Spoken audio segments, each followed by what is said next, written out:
जिंदगी कांटों का सफ़र है। जिंदगी कांटों का सफ़र है। हौसला इसकी एक पहचान है।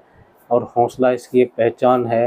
रास्ते पर तो चलते हैं सभी, लेकिन जो रास्ता बनाए वही एक अच्छा इंसान है।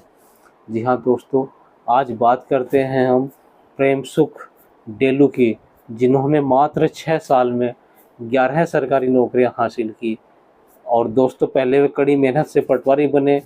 पटवारी बनने पर कई लोग रुक जाते हैं, करियर को विराम दे देते हैं, लेकिन उन्होंने ऐसा नहीं किया।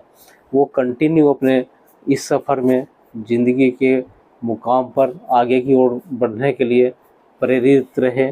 और दोस्तों, उन्होंने फिर यूपीपीएससी की भी लिए तैयारी करनी शुरू कर दी। और प्रेम सिंह अपने बेहतरीन व्यक्तित्व के लिए भी जाने जाते हैं।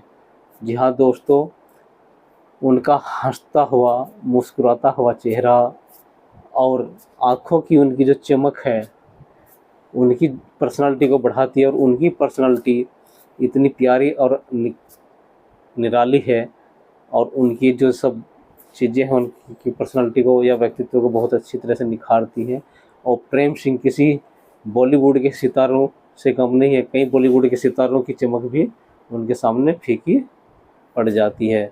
प्रेम सुख डेलू का परिवार बहुत ही आर्थिक स्थिति अच्छी नहीं थी। उनके परिवार की आर्थिक स्थिति बहुत बढ़िया नहीं थी। उनके पिता ऊंट गाड़ी चलाते थे। और दोस्तों, वो लोगों का सामान एक स्थान से दूसरे स्थान तक पहुंचाया करते थे। बात करते हैं प्रेम सुख डेलू के प्राइमरी एजुकेशन की, स्कूलिंग की, तो उन्होंने गांव के ही एक सरकारी स्कूल में पढ़ाई की। और आगे की पढ़ाई के लिए वो बीकानेर के सरकारी स्कूल डूंगर कॉलेज चले गए और वहाँ से उन्होंने कॉलेज की पढ़ाई पूरी की। प्रेम के बड़े भाई भी बाद में राजस्थान पुलिस में कांस्टेबल के पद पर जो है वो लगे सर्विस में। और उन्हीं से उन्होंने प्रेरित होकर पुलिस की नौकरी में, देश की सेवा या आर्मी की नौकरी में थोड़ा अच्छी तरीके से मानी जाती है कि अच्छी सर्विस होती है, तो उन्होंने वहाँ से सर्विस करने का प्रेरणा ली कि हम भी देश की सेवा वर्दी में रह करके करेंगे। जी हाँ दोस्तों, उसके बाद 2010 में उन्होंने ग्रेजुएशन किया। और पटवारी का तो एग्ज़ाम जैसे मैंने बताया था उन्होंने दिया और वो सफल हो गए। और उसके बाद उन्होंने अपनी पढ़ाई जारी रखी। इतिहास में उन्होंने एमए किया है, पोस्ट ग्रेजुएशन इतिहास विषय में है, और गोल्ड मेडल जीते हैं। इसके साथ ही वो यूजीसी नेट और जेआरएफ का एग्ज़ाम भी क्वालिफाई किए हैं। कुछ लोगों को पता होगा शायद, या कुछ नहीं पता होगा। नेट जेआरएफ में यूजीसी नेट होता है हमारा जो डिग्री कॉलेज में असिस्टेंट प्रोफेसर आज की डेट में लगते हैं, पहले जिनको हम व्याख्याता या लेक्चरर बोलते थे, उसके लिए होता है। तथा नेट जेआरएफ होता है और जूनियर रिसर्च फेलोशिप के लिए, जिसमें लगभग 30,000 रुपये के आसपास स्कॉलरशिप मिलता है। वो भी एग्ज़ाम उन्होंने पास किया। उसके पीछे कारण यही था, वही साधारण परिवार है, और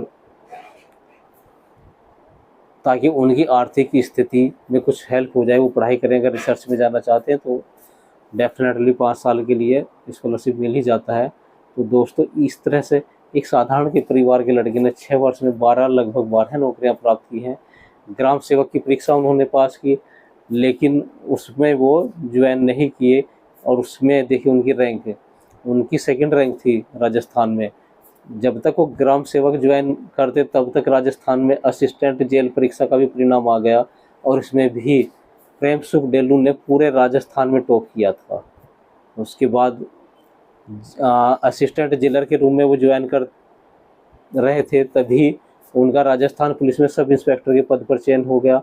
और वो सब इंस्पेक्टर के पद के लिए उन्होंने जो है जेलर, असिस्टेंट जेलर का जो पद था उसके रूप में उन्होंने ज्वाइन नहीं किया। प्रेम सुख डेलू ने राजस्थान में एसआई के पद पर ज्वाइन भी नहीं किया था, क्योंकि तब तक उसका स्कूल में लेक्चरर के लिए उनका जो है रिजल्ट आ गया था और उनका चयन हो गया था। हम बात कर रहे हैं दोस्तों देशमुख डेलू की। जी हाँ दोस्तों, पुलिस विभाग की बजाय, जैसा मैंने बताया कि उनका लेक्चरर के लिए, स्कूल लेक्चरर के लिए भी चयन हो गया था, तो उन्होंने पुलिस विभाग की बजाय शिक्षा विभाग में जाना ज़्यादा पसंद किया। और वो कॉलेज में व्याख्याता बन गए। और उसके बाद उन्होंने तहसीलदार के रूप में भी नौकरी की है।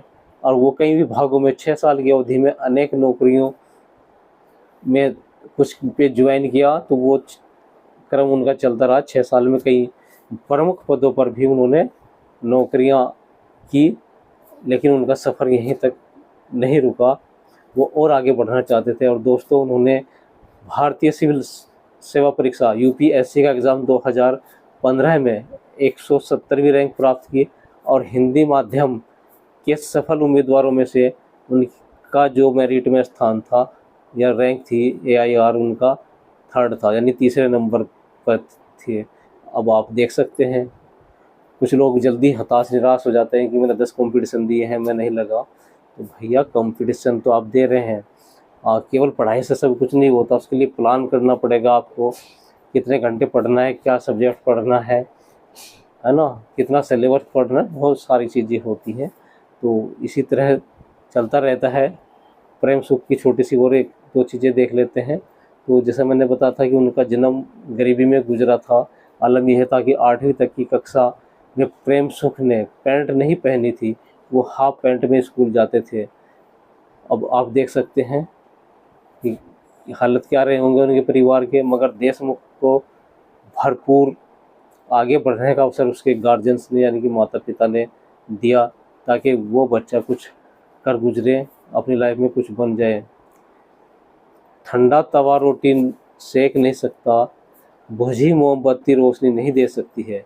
और इसी प्रकार नकारात्मक व्यक्ति के साथ अगर आप रहेंगे तो वो आपको आगे नहीं बढ़ने देगा। प्रेम सुख गरीब थे, लेकिन उनके माता पिता की सोच नकारात्मक नहीं थी, सकारात्मक थी। और इसलिए कहा भी जाता है, एक कहावत और है, एडी की मौज और नकारात्मक सोच कभी आपको आगे नहीं बढ़ने देती। तो प्लीज़ मेरे स्टोरी को आप लोग शेयर करिए अपने दोस्तों के साथ, चैनल सब्सक्राइब करिए, और आप भी मोटिवेट होते रहेंगे, आपके थ्रू मैं मोटिवेट होता रहूँगा। मिलते हैं नई स्टोरी के साथ। नमस्कार।